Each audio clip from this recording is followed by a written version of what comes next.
अस्सलाम वालेकुम जी। फिर लग पता जाएगा मैं हाफिज़ मोहम्मद इमरान आपको खुशामदीद कहता है। मेरे साथ है पाकिस्तान क्रिकेट टीम के साबिक कप्तान सलमान बट साहब। अस्सलाम वालेकुम बट साहब। वालेकुम अस्सलाम जी, आपको भी एंड वेलकम एवरीवन जो देख रहा है इसको and once we are going to join us soon इंशाल्लाह। बहुत शुक्रिया। अच्छा जी नाज़रीन, हम आज बात करेंगे, एक तो कल इंडिया इंग्लैंड की सीरीज़ ख़त्म हुई है, उसके बाद एक बहस चल रही है कि जब विराट और रोहित कल ओपन करने के लिए आए इनिंग्स की, उस हवाले से बहुत ज़्यादा बातचीत हुई है और अभी तक जारी है। रोहित ने कहा है कि ये अभी बहुत पहले होगा, कबल उस वक़्त होगा कि हम ये कह दें कि यही पेयर वर्ल्ड कप के लिए भी जाएगा।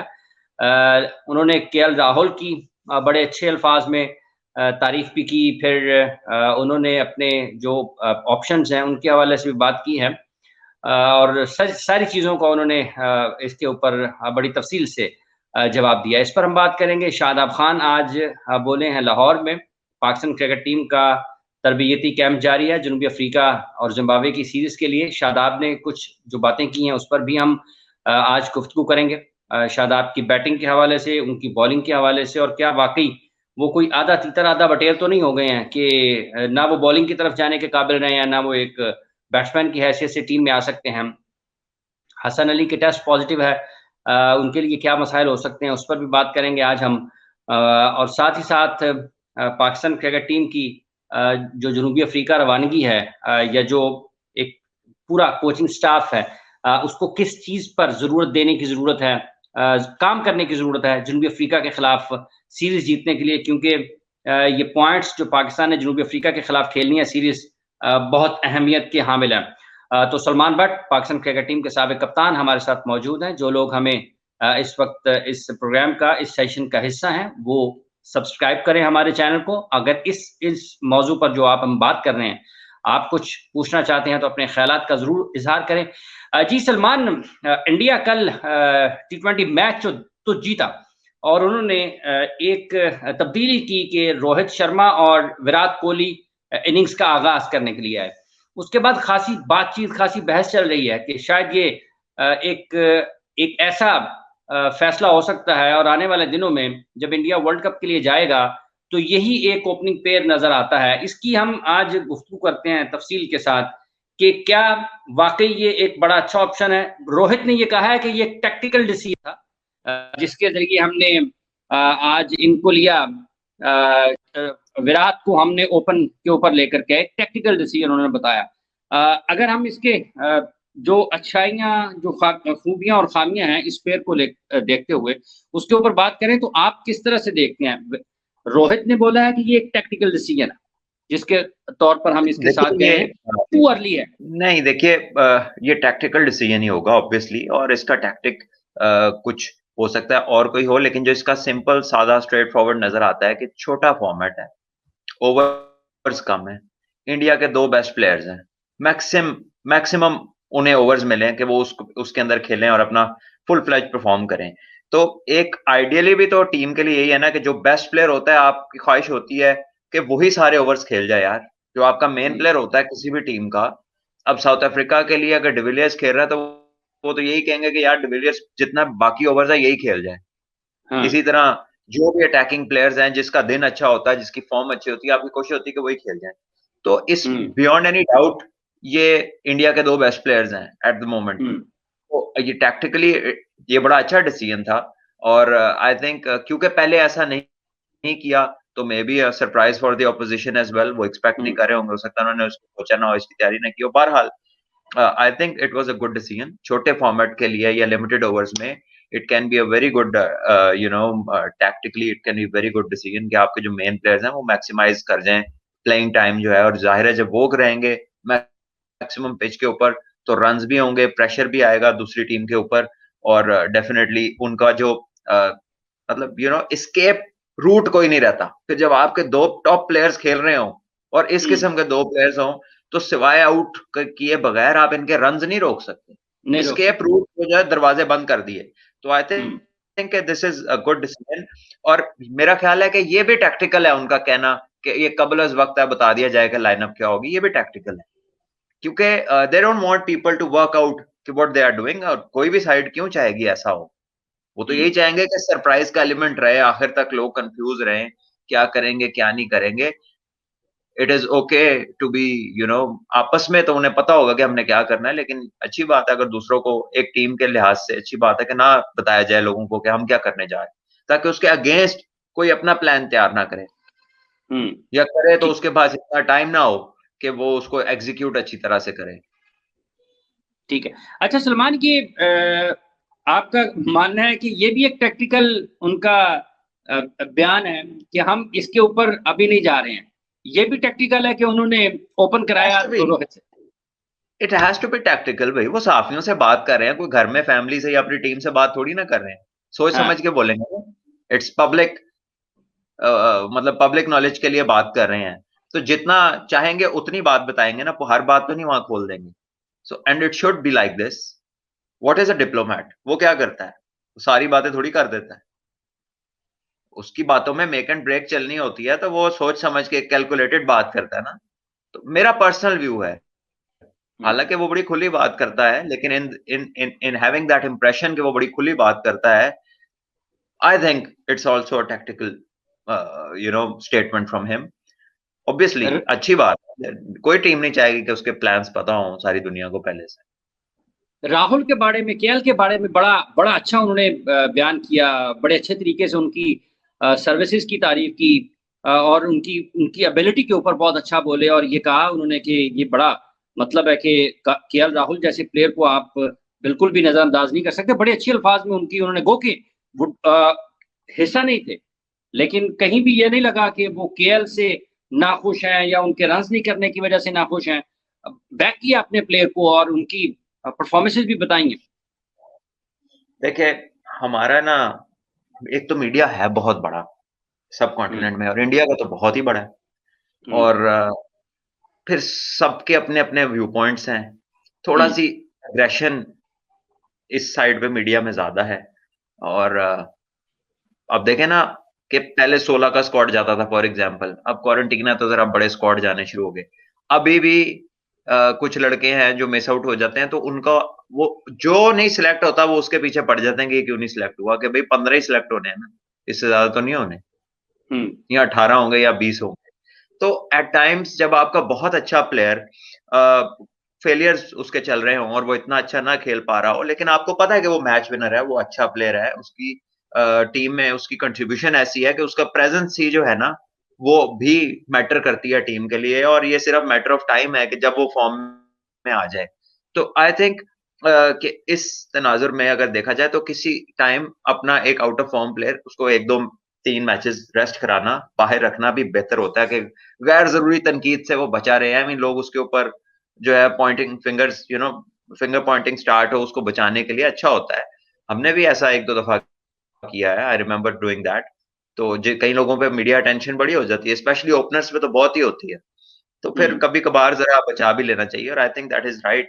And he is important player of the Indian team, और मेरा नहीं ख्याल कि उसकी प्लेयर्स को कोई खतरा है, और ये दोनों being senior players, captain and vice captain, they fully understand कि उनकी टीम का न्यूक्लियस क्या है और उसको उन्होंने ही प्रोटेक्ट करना।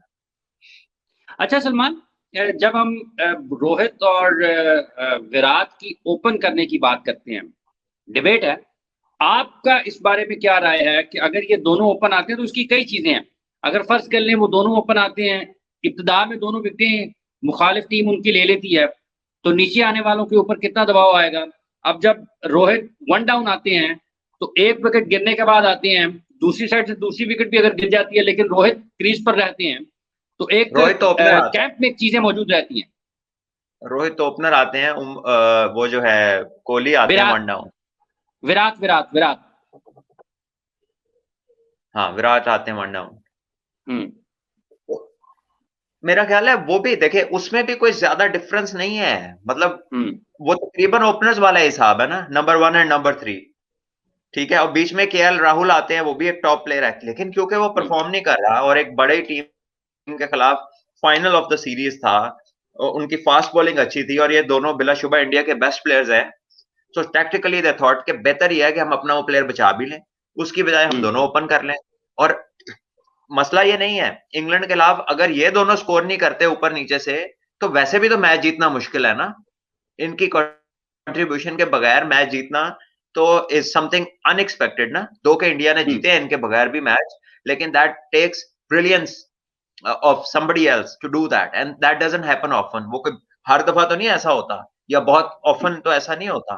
तो उसमें मेरा ख्याल है ये बड़ा बेहतरीन टैक्टिकल डिसीजन था, और we might see that in the future also, but when they require. और अगर वो केएल राहुल फॉर्म में है तो वो भी बहुत अच्छा प्लेयर है, फिर तो और भी स्ट्रेंथ ऐड हो जाएगी, फिर वो मेरा ख्याल है फिर वो ओपन ही करेगा। But it will stay as something which is tactical, and that something जो कि हर दफा इस्तेमाल नहीं होगी, लेकिन इसे रूल आउट नहीं कर सकते आप।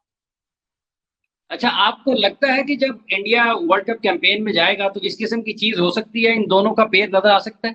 आ भी सकता है, आ भी सकता है। यही तो मैं कह रहा हूँ कि ये रूल आउट नहीं होगी पॉसिबिलिटी, स्पेशली इस तरह की एक अपफ्रंट आके परफॉर्मेंस दी है। एक बहुत दुनिया की टॉप टीम से उन्होंने, दोनों ही टॉप टीम्स में हैं, लेकिन इंग्लैंड बड़ा मजबूत हरीफ है, और उनके खिलाफ इतनी अच्छी परफॉर्मेंस दी है, मैच जिताया है, फाइनल था, it was a big game.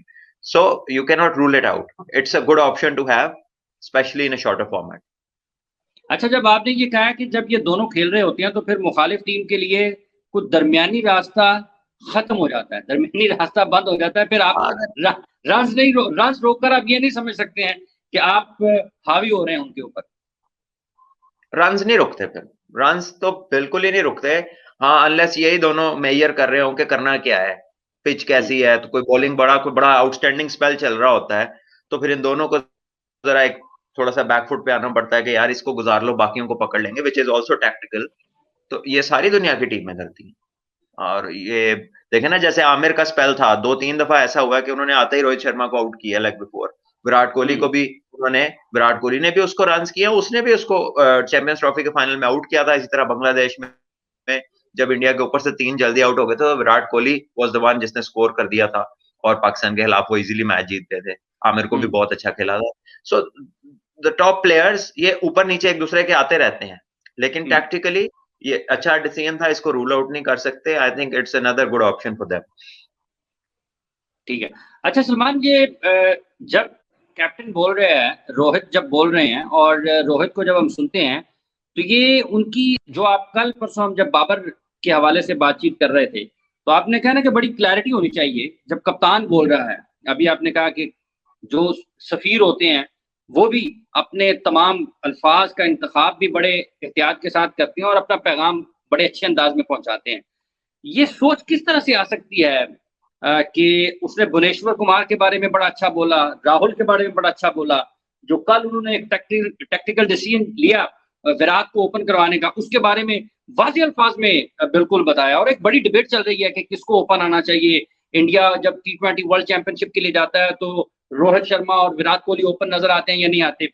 जब हम अपनी तरफ देखते हैं, आपने सुना बाबर आजम को भी, तो वो इवन वो जो खिलाड़ी ड्रॉप हुए हैं उनके बारे में उन्होंने कहा जी कि चीफ सिलेक्टर तो बता गए हैं, मैं क्या कर सकता हूँ, फिर मैं तो मेरा बात करना बनता नहीं है।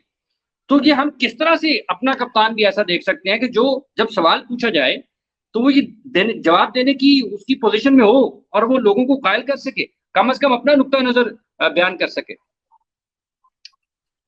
देखिए, unfortunately this is not something कि जो स्पून फीडिंग से आ जाए, जो कोई पढ़ाए तो आपको आ जाए। इससे ज्यादा क्रिकेट आप कहाँ खेलेंगे जो बाबर खेल रहा है, इससे ऊपर का कोई स्टैंडर्ड नहीं है। जिस लेवल की वो बैटिंग करता है, दुनिया के टॉप 2-3 प्लेयर्स में आता है, डिफरेंट फॉर्मेट्स में टॉप 5 में है बाबर, किसी का बेस्ट भी है वाइट बॉल में, टेस्ट में भी टॉप 5 में है। So his credentials as a player are well known, उसकी हमें जिक्र करने की जरूरत नहीं, सारी दुनिया जानती है वो कैसा प्लेयर है। But when it comes to communication and leadership, they are entirely different things. उसका कोई लिंक नहीं है उसके प्लेयर होने से, ठीक है। His captaincy will tell us in a few months of time कि ये किधर जा रहा है, ये कैसा है। अभी तक जो उसकी कम्युनिकेशन स्किल है उसको बेहतर करने की जरूरत है, उसको काफी ज्यादा। और यू जस्ट कांट से जो है ना कि जी अभी बात नहीं कर सकता, फिर बताऊंगा, ये बात मैं नहीं कर सकता, वो बात मैं नहीं कर सकता। देखें, कुछ बातें होती हैं जो आपने करनी होती हैं क्योंकि आप एक जगह आए हैं बात करने, और कुछ बातें हैं जो आपने टैक्टिकली करनी होती हैं कि करनी भी है और नहीं भी करनी है, आपका पिक एंड चूज होना चाहिए। इसकी सिंपल पंजाबी मिसाल है कि तुसी किसी दा रिश्ता लैन गए हो तो ऐ तो नहीं शर्माओगे कि मैं क्यों आया वहां। आपको तो ये कहना है कि जी आपकी बेटी या बेटे का रिश्ता लेना है, ठीक है जी, लेकिन आप वहां ये नहीं कहेंगे कि आप ये कहेंगे मेरे 3 बेटे हैं, आप ये नहीं कहेंगे कि छोटे वाला जड़ा वो साडी गल नहीं मानदा। वो जदों आनगे रिश्ता हो जाएगा तो आप ही पता चल जाएगा कि केड़ा गल मानदा ते केड़ा नहीं मानदा। हाँ ठीक है ना? तो खुलना है, अपना एक्सप्रेशन देना है, लेकिन कोई बात करनी है और नहीं करनी, ये आपकी कॉमन सेंस और आपकी एबिलिटी होनी चाहिए। कम्युनिकेशन स्किल इसी को कहते हैं। तो आई थिंक कि ये चीज बाबर को या तो सीखनी पड़ेगी या फिर लोगों को पता चल जाएगा कि उसकी स्किल है कितनी असल में। क्योंकि मेरा नहीं ख्याल कि उसके पास कोई भी रीजन है to be in a shelf. कोई रीजन नहीं। आप दुनिया के टॉप प्लेयर्स में हैं, आप पाकिस्तान के कप्तान हैं, आप कंफर्म प्लेयर हैं अपनी टीम के, आपसे बेहतर उसमें कोई नहीं है, आपकी जगह अंडर नो थ्रेट है। सो अगर आपने अब भी बात नहीं करनी तो फिर कब बात करनी? ठीक है। अच्छा, तो ईशान किशन और भुवनेश्वर के बारे में भी बड़े अच्छे तरीके से रोहित ने बात की है। आप भुवनेश्वर को ये जो फॉर्मेट है, छोटा फॉर्मेट है, टी20 या व्हाइट बॉल क्रिकेट है, आप किस तरह से देख रहे हैं कि वो आने वाले दिनों में और ज्यादा मौसर साबित हो सकते हैं इन कंडीशंस में भी? भुवनेश्वर की बात करें, जी, भुवनेश्वर कुमार। देखिए वो तो tried and tested experience bowler है। वो कोई मतलब उसका कोई उसका ऐसे वो चीज नहीं है जिसने अभी डिस्कवर होना है, जिसका अंदाजा लगाना है। वो तो एक मजा हुआ बॉलर है, एक बेहतरीन बॉलर है, और डिपेंडिंग ऑन हिज फिटनेस और again tactically he is most of the times there playing for India. जब भी वो फिट होता है, जब भी टीम को उसकी रिक्वायरमेंट होती है, and he is ready to go. So मेरा नहीं ख्याल कि he has got any question marks of any sort के ability, wicket taking ability, economy rate, experience, swing bowling, line and length. He's got everything. It's just a matter of at times कभी rhythm होगा, कभी form होगी जो cricketers की होती है, चाहे वर्ल्ड क्लास है चाहे नहीं है। तो मेरा नहीं ख्याल उसका कोई इशू है that has to be discussed. I think if he is fit तो he is ready to go. अच्छा सलमान, इंग्लैंड के लिए ये सीरीज जो गुजरी है, किस हद तक आपके ख्याल में उनको जब दोबारा आना होगा तो मददगार साबित हो सकती है? जब भी आएंगे। लास्ट सीरीज आप जीते हैं, दुनिया की टॉप टीम के खिलाफ जीते हैं और कमबैक करके जीते हैं। अंडर प्रेशर भी रहे हैं कि जीतना जरूरी है, फिर फाइनल में ऑब्वियसली जीतना जरूरी होता है दोनों टीमों के लिए। और फिर आपके बहुत सारे प्लेयर्स एट ए टाइम परफॉर्म नहीं कर रहे थे, तो कोहली ने किया, फिर बीच में पंत ने किया, बीच में मनीष पांडे ने किया। सो प्लेयर्स इन, ठीक है। ये भी एक खुशी की बात है कि एक ईशान ने डेब्यू पे रन्स किए, एक और प्लेयर ने डेब्यू पे 50 किए, मुझे उसका जो नाम है अभी ज़हन से निकला, but he scored 50 as well on debut. So all these are positive signs. और जिस तरह की क्रिकेट ऋषभ पंत खेल रहा है पिछले काफी अरसे से, ऑस्ट्रेलिया से स्टार्ट हुआ अभी तक, टेस्ट मैच हो, कोई भी फॉर्मेट हो, is been right up there, performing well. So they all done well. Shreyas Iyer ने भी अच्छी इनिंग खेली है। तो आई थिंक के प्रीटी मच बॉक्सेस सारे टिक्ड हैं। At times I think for Indian captain और selectors it's a good headache, क्योंकि पूल प्लेयर्स का इतना बड़ा है कि पिक करने में आप you are spoiled for choices at time. आपके पास चॉइस बड़ी है कि यार इसको रख लूं, इसको भी रख सकता हूँ, बेहतर कौन सा है। फिर कप्तान बताता है कि टैक्टिकली उसको किस किस्म की अंदर डिलीवरी चाहिए, किस बंदे से क्या उसका रोल है, and then you can pick very specifically. वो रौला नहीं डालते फिटनेस का, जिधर इतनी चॉइस है, और जहां पे चॉइस नहीं है उधर रौला ही हो रहा है। अच्छा सलमान, शादाब खान आज बोले हैं और उन्होंने ये कहा है कि वो एक बॉलिंग ऑलराउंडर ही हैं और उसी हवाले से वो नजर आएंगे आगे। लेकिन उसके अगली जो लाइन है वो बड़ी दिलचस्प है कि मिसबा और यूनुस बहुत मेहनत कर रहे हैं। क्या शादाब की बैटिंग में मसला नजर आ रहा है या उनकी बॉलिंग में मसला नजर आ रहा है? देखें हाफिज जी, मैं ये मानता हूं, आपकी बात से, क्वेश्चन से एग्री करता हूं कि यूनुस भाई और मिसबा तो प्योर बैट्समैन थे, लेकिन at times they have both been captains of Pakistan, cricketers, top class cricketers रहे हैं। मैं खुद भी बैट्समैन रहा हूं, लेकिन आप एज ए बैट्समैन भी बता सकते हैं किसी बॉलर को कि भाई तेरा मसला क्या आ रहा है। आप बता सकते हैं ना, टैक्टिकली भी बता सकते हैं, उतना इन डेप्थ टेक्निकल नहीं, लेकिन एक ओवरहॉलिंग में आप बता सकते हैं। और अगर आपको अल्लाह ने सेंस दिया तो कई दफा आप बहुत सारे बॉलिंग कोचों से बेहतर बात भी कर लेते हैं। नो मैटर, चाहे आप कीपर हो, चाहे आप बैट्समैन है, ऑलराउंडर हैं, अगर आप क्रिकेटर हैं तो you can tell something good. अगर आपका जहन अच्छा है तो उसमें कोई फर्क नहीं पड़ता कि कौन काम कर रहा है। लेकिन ठीक। Only his performance will tell कि वो क्या काम हो रहा था, क्या वो काम बैटिंग पे हो रहा था जिसका वो जिक्र करें, या वो बॉलिंग पे हो रहा था। बिकॉज बॉलिंग पे उनके साथ मुशी भाई ने बहुत काम किया, बड़े अरसे से काम कर रहे हैं, लेकिन उसकी बॉलिंग बजाय कि उसका ग्राफ ऊपर जाए, वो थोड़ा सा नीचे आ गया। When he came in he was very good, and then lately is bowling form, उसकी जो उसका एवरेज है, bowling average, that from 18 point something has gone to 42 point something, and that is almost 2.5 times. तो ये कोई अच्छी बात नहीं है for a person like him. At times I see his bowling, तो मुझे ऐसा लगता है कि वेरिएशन की कमी है उसमें। कभी कभार थोड़ा सा बंदे की पेस कम होनी चाहिए, तो आपकी फ्लाइट की ट्रेजेक्टरी चेंज होनी चाहिए, आपके साइड, आपके जो आर्म एंगल्स है वो आपके कंट्रोल में बेहतर होने चाहिए। लेकिन मुझे ऐसा लगता है कि वो एक ही पेस से बॉलिंग करते हैं और बहुत ज्यादा अपनी गुगली का इस्तेमाल करते हैं, और शायद कभी कभार ऐसा लगता है कि बहुत ज्यादा जोर से भी बॉल पकड़ा हुआ है, अक्सर बॉल अड़ना भी शुरू हो गया उनकी फिंगर्स में। तो मैं आपको बताऊं, उनका बेस्ट कोच 4 डे क्रिकेट होगी मेरी माने ना। वो अभी तो जो खैर उसने रनिंग रिपेयर्स करनी है, आगे वर्ल्ड कप है, वो पाकिस्तान टीम का एक हिस्सा ऐसा है कि जो पाकिस्तान के कप्तान को, कोच को शायद लगता होगा कि यार ये होना चाहिए मेरे पास। वो 3 डायमेंशनल क्रिकेटर है, बैटिंग भी कर लेता है, फील्डर भी आउटस्टैंडिंग है, बॉलर भी अच्छी, उसकी एबिलिटी बेहतरीन है, बस डिलीवरी नहीं हो रही। तो मेरा ख्याल है कि वो अच्छा डिलीवर कर देगा, एक सीजन अल्लाह के लिए खेल ले, उसके लिए भी अच्छा है, पाकिस्तान के लिए भी अच्छा है। अच्छा सलमान, ये वैसे उन्होंने कहा कि वो खेलेंगे काज़िम ट्रॉफी और दोबारा पाकिस्तान की टेस्ट टीम में भी आना चाहते हैं। ये जो उनकी बॉलिंग में तनज़ली हुई है, उनकी कारकर्दगी इस शोबे में ज़वाल का शिकार हुई है, या वो जो सलाहियत रखते हैं, उसके मुताबिक परफ़ॉर्म नहीं कर पाए हैं। एक बैट्समैन की हैसियत से आप क्या महसूस करते हैं कि उनके साथ क्या मसाइल क्यों आ रहे हैं? क्या बहुत ज़्यादा क्रिकेट, वैसे ये तो लंबी क्रिकेट तो खेलते ही नहीं है। फिर किस चीज़ की कमी का वो आपकी उनको सामना है? आपकी थोड़ी-सी आवाज़ आपकी स्टक हुई है। आप किसके बारे में सवाल कर रहे हैं? मुझे थोड़ी-सी आवाज़ आप शादाब खान। ओके, शादाब पे ही हैं अभी हम। So his batting you are talking about. नहीं। मैं ये पूछ रहा हूँ कि जब आप शादाब की बॉलिंग की बात कर रहे हैं, तो एक बैट्समैन की हैसियत से आप क्या समझते हैं कि उनकी कारकर्दगी में जो उनकी बॉलिंग कमज़ोर क्यों हुई है और कारकर्दगी ज़वाल का शिकार क्यों है, तनज़ली क्यों है? उनकी एवरेज बढ़ गई है, विकेट्स नहीं ले पा रहे हैं, बॉल गिर नहीं रहा है, मसला क्या है?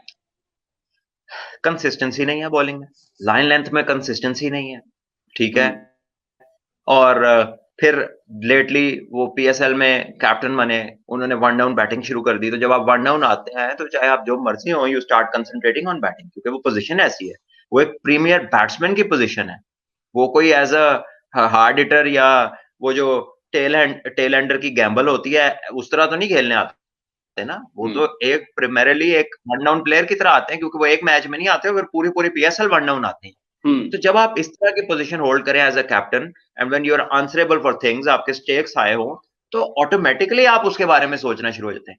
और फिर जब आपकी बॉलिंग वो ना रहे, जो आपसे एक्सपेक्टेड है, तो फिर आप चाहते हैं कि मैं यहाँ से कंपनसेट कर दूँ, ताकि ये इफ नॉट दिस देन ये तो है ना मेरे पास। लेकिन वो बैटिंग अभी उस लेवल पे नहीं है परफॉर्मेंस के हिसाब से कि जिसको कोई रिकॉग्नाइज़ करके कहेगा यार ये टॉप ऑर्डर बैट्समैन है। It's not there. हुँ, ठीक है? But bowling is certainly there. अगर उसकी लाइन लेंथ अच्छी हो, तो उसकी बॉल में ग्रिप भी है, उसकी गूगली बड़ी अच्छी है, इतनी आसानी से रीड नहीं होती, लेग ब्रेक भी शार्प होता है। लेकिन फिलहाल कुछ अरसे से कभी आप बहुत आगे गेंद फेंकते हैं, फुल टॉस भी करते हैं, अपने पीछे आधी पिच में भी मारते हैं बॉल को। तो ये वो सारी चीज़ें हैं कि जब आप 2 ओवर एक जगह पे नहीं करते और बैट्समैन को एक ब्रीदर मिलता है गंदे बॉल की सूरत में और उस पे बाउंड्री लगा देता है, तो आपके अच्छे बॉल भी जो है ना वो नल एंड वाइड हो जाते हैं, क्योंकि उसने आपको एक चौका मार लिया, 2 चौके मार लिए, वो आप पे रिस्क नहीं लेगा, नहीं समझ हुँ, आएगी तो रोक लेगा आपको। तो ठीक है। इस तरह आप लेस थ्रेटनिंग हो जाते हैं, आप खतरा नहीं बनते दूसरी टीम के लिए। सो उसको मेरा ख्याल है उस पे फोकस करना चाहिए। बैट्समैन वो जितना है, उसमें एबिलिटी है, वो वक़्त के साथ-साथ बनता रहेगा। लेकिन अगर वो ये कहे कि वो सिर्फ बैट्समैन बन जाए, तो फिर 4 मैच ही लगते हैं बंदे को बाहर होने में टीम से। तो बैट्समैन के साथ टेम्परामेंट बहुत शॉर्ट है लोगों का, especially higher up the order. ठीक है। आपका ये मानना है कि यकसुई और तवज्जो की कमी है, क्योंकि जब आप नंबर 3 आते हैं, और फिर तो आप फिर लंबी क्रिकेट भी हाँ, तो नहीं खेलते, आप हाँ, फर्स्ट क्लास तो खेलते नहीं है, और माशाल्लाह टेस्ट मैच में उसको खिलाया, अब कोई कप्तान या कोच से पूछे कि क्या खिलाया था, बैट्समैन खिलाया था, तो बैट्समैन तो वो नहीं है टेस्ट लेवल में ऊपर, मतलब पहले 4-5 नंबरों का टेस्ट लेवल प्लेयर, वो भी इंग्लैंड में जहां पे मूवमेंट है, जहां पे मुश्किलात प्रॉपर बैट्समैनों को होती हैं, ठीक है। और उसके बाद बॉलिंग उसने कितनी की, बहुत थोड़े से ओवर किए उसने टेस्ट मैच में, एक इनिंग में तो शायद 6 या 7 ओवर किए थे। तो अगर लेग स्पिनर खिलाया था तो ओवर नहीं कराए, और अगर बैट्समैन खिलाया है तो भाई फिर अगर बैटिंग आपने उससे करानी है तो फिर आप जो डोमेस्टिक में रन्स कर रहे हैं लड़के, उनका क्या करना है। ठीक है। अच्छा सलमान, ये पाकिस्तान की टीम तैयारियां कर रही है जनूबी अफ्रीका जाने के लिए। मुश्किल टूर है, हालात कोई बहुत ज़्यादा अच्छे नहीं होते हैं, पिचेस का भी फ़र्क है, मतलब सब चीज़ों का फ़र्क है। हमें किस किस्म की तैयारी की ज़रूरत है? रूटीन की जो हम करते हैं, आए बैटिंग नॉकिंग की, बैटिंग प्रैक्टिस की, बॉलिंग प्रैक्टिस की, ये सारी चीज़ें काफ़ी होंगी जनूबी अफ्रीका के खिलाफ जब पाकिस्तान ने मैचेस खेलना है तो? फ़ोकस ट्रेनिंग आपके ख़्याल में क्या होनी चाहिए? देखिए, डिफरेंट पिचेस के ऊपर आपके जोन्स बदल जाते हैं। एज अ बैट्समैन, क्योंकि आप बाउंसी ट्रैक पे जा रहे हैं तो आपके बैकफुट के जो शॉट्स हैं उसके ऊपर आप ज्यादा तवज्जो देनी शुरू कर देते हैं, ठीक है। हुँ, आप उस तरह के शॉट्स की ज्यादा प्रैक्टिस शुरू कर देते हैं, या you try to look for दो स्कोरिंग ऑप्शंस जो कि बाउंसी हुँ, ट्रैक्स के ऊपर आपको मिलने हैं, ठीक है। तो आप कट और पुल पे ज्यादा चले जाते हैं, बैकफुट के ऊपर ज्यादा प्रैक्टिस शुरू कर देते हैं। इसी तरह बॉलर्स अपनी लेंथ को एडजस्ट करते हैं, अपनी लाइंस को एडजस्ट करते हैं उस मखसूस विकेट के हवाले से। अब पाकिस्तान के जो नए लड़के सिलेक्ट हुए वो तो खैर पहले टूर पे है ना, जो आपकी मेन न्यूक्लियस जिन्होंने खेलना है वो तो 2-2 3-3 दफा साउथ अफ्रीका खेला है उन्हें। ठीक है। तो अब उनको तो बताने की जरूरत नहीं है कि उधर कौन सी लेंथ थी, उधर बैटिंग में कौन से शॉट्स लग रहे थे, कहां हम फंस रहे थे, कहां आउट हो रहे थे, ये तो अब उन लड़कों को भी पता है। तो हुँ, अब ये देखना है कि प्रेपरेशन किसकी अच्छी है, और जिसकी प्रेपरेशन नहीं अच्छी होगी वो फिर उसके रिजल्ट्स को सफर करेगा फेलियर्स की सूरत में। और जिसकी प्रेपरेशन अच्छी होगी उसे कोई प्रॉब्लम नहीं होगी, क्योंकि ये टी20 क्रिकेट है, ये अच्छे ट्रैक्स पे होगी, यहाँ पे हो सकता है थोड़ी पेस एंड बाउंस जरूर हो, लेकिन कोई एग्जैजरेटेड लैटरल मूवमेंट नहीं होगी, कोई सीम मूवमेंट इतनी ज्यादा नहीं होगी। तो it's a matter of getting behind the ball and putting the bad one away. तो ये कोई रॉकेट साइंस नहीं है अब इन लड़कों के लिए। बाबर कितनी दफा साउथ अफ्रीका खेल चुका है, इमाम हुँ, खेल चुका है, फखर जमान सीरीज वहां पे खेल चुका है, शदाब खेल चुके हैं, जो दूसरे लड़के हैं उनमें से भी काफी लोग वहां हो गए, शाहीन अफरीदी भी उधर हो चुका है, टेस्ट क्रिकेट भी खेल चुका है, व्हाइट बॉल भी उधर खेल आया शाहीन, ठीक है। तो जो आपकी मेन न्यूक्लियस 7-8 प्लेयर हैं वो तो वहां से वेल रिहर्स्ड हैं। कुछ लड़के आपके नवाज वगैरह तो साउथ अफ्रीका में लीग भी खेले हैं, टी20 की लीग भी खेले हैं, हुँ। और टूर्स भी किए हैं उन्होंने साउथ अफ्रीका के। ठीक। तो आपका ये मानना है कि इन सब चीज़ों के साथ जो खिलाड़ी की इनफ़रादी तैयारी होगी, कि उसने कितनी अच्छी तैयारी की है, वो आने वाले दिनों में जब वो मैचेज़ के लिए जाएँगे, जब मैचेज़ शुरू होंगे, तो वो बड़ा असरअंदाज़ होगी या वो एक फ़र्क ज़रूर डाल सकती है? वही फर्क डालेगी, देखिए जी वही फर्क डालेगी। अगर आप अपने लिए तैयारी नहीं करते, आपकी ऑब्जर्वेशन नहीं है कि मैं कहाँ जा रहा हूँ, वहां पर क्या करना है, मैं किसके खिलाफ खेल रहा हूँ, पिच कैसी होगी, ग्राउंड कैसे होंगे। यार मैंने साउथ अफ्रीका का फुल टूर नहीं किया, अकेडमी ए टीम का टूर किया हुआ है, और वर्ल्ड 11 के 2-3 मैचेस खेले हैं, और एक टी20 वर्ल्ड कप में मैं उधर गया था। जितने ग्राउंड्स में मैं खेला हूँ आप मुझसे पूछ लेंगे वहां पर कैसा एटमोस्फेयर था, किस किस्म की पिच थी प्रीवियसली, तो आई रिमेम्बर कि कहां पर कौन से शॉट्स किसने मारे थे तो वो कामयाब हुआ था, किसने क्या गलती की थी। तो इसी तरह ये प्लेयर्स का भी, इनको भी सारा आइडिया है। It's a hmm. Matter of self assessment, and then के रिक्वायरमेंट क्या है उस हिसाब से अपनी तैयारी करना। तो अगर ये वो कर लेंगे इंशाल्लाह, तो मेरा ख्याल है कि आसानी होगी, और साउथ अफ्रीका की फुल स्ट्रेंथ नहीं खेल रही, मेन प्लेयर्स तो सारे आईपीएल में जा रहे हैं, so they will have the second string. तो आइडियल सिचुएशन है, I think they should beat them. अच्छा सलमान, ये जब हम बाबर की सीरीज़ देखते हैं, ये वाली जो हाल ही में उन्होंने खेली है, आखिरी सवाल है, हम अपने इख्तिताम की तरफ बढ़ रहे हैं। बाबर को कुछ अगेंस्ट स्पिन इश्यूज़ आए हैं, मसाइल का सामना रहा है। लेग बिफोर होते रहे हैं, वो उनकी जो एक रिवायती बल्लेबाज़ी है, उसमें कुछ मसला रहा कि वो इतनी ज़्यादा अथॉरिटी नज़र नहीं आई। क्या मसला आपको लगा है जब वो अगेंस्ट स्पिन खेल रहे थे यहाँ पर पाकिस्तान में? देखिए, बाबर की फॉर्म कोई टॉप क्लास फॉर्म नहीं थी एक तो सीरीज में। दूसरा, आप काफी देर से तेज अच्छी पिचों पे खेलते आ रहे थे, and then you certainly thought कि जी अब हम स्पिनिंग ट्रैक्स बनाएंगे साउथ अफ्रीका के लिए ताकि हमारे स्पिनर्स को मदद मिले। और स्पिनिंग ट्रैक्स पे प्रॉब्लम होती है, हर बैट्समैन को होती है, ठीक है, क्योंकि ये वो ऐसी चीज नहीं है कि ये यूजुअली अराउंड द वर्ल्ड आपको मिले। ये यहाँ आपको हाँ। दुबई में आखिरी 1.5 दिन ऐसा ऐसा स्पिन मिलता है, इंडिया आप जाते नहीं, या इंडिया देती है सारों को एग्जेजरेटेड स्पिनिंग कंडीशंस देते हैं टेस्ट क्रिकेट में, जाहिर है उनकी स्ट्रेंथ है, वो उसको यूज करते हैं। और इसी तरह पाकिस्तान ने इस दफा अपनी जो है स्पिन बॉलिंग का जो आपके डोमेस्टिक परफॉर्मर्स थे उन्हें लाकर और अपनी ट्रैक्स इस तरह के बनाए कि साउथ अफ्रीका वहां पे फंस जाए, क्योंकि उन्होंने देखा होगा साउथ अफ्रीका इंडिया में फंस गई थी स्पिनिंग ट्रैक्स पे, और वही हुआ। तो उसमें कोई ऐसी बात नहीं है, बाबर आउट हुए because Babar is a stroke player, और वहां पे at times you have to grind in these conditions. तो मेरा ख्याल है अब जहां जाना है वहां पे कंडीशंस बड़ी ट्रू होंगी, पेस अच्छी होगी, बैट बॉल पे आएगा, उतना स्पिन नहीं होगा, तो things will be a lot easier for Babar, और जैसे जैसे डेवलप होगा ये उस चीज में भी एक्सेल कर जाएगा।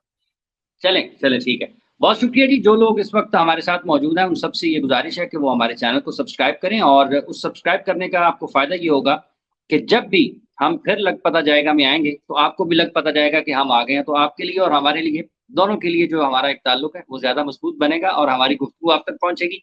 आपके ख़यालात हमारे तक पहुँचेंगे, और हम उन ख़यालात को पाकिस्तान भर में और दुनिया भर में पहुँचाएँगे, शेयर करेंगे आपके ख़यालात। आज के इस सेशन से इतना ही।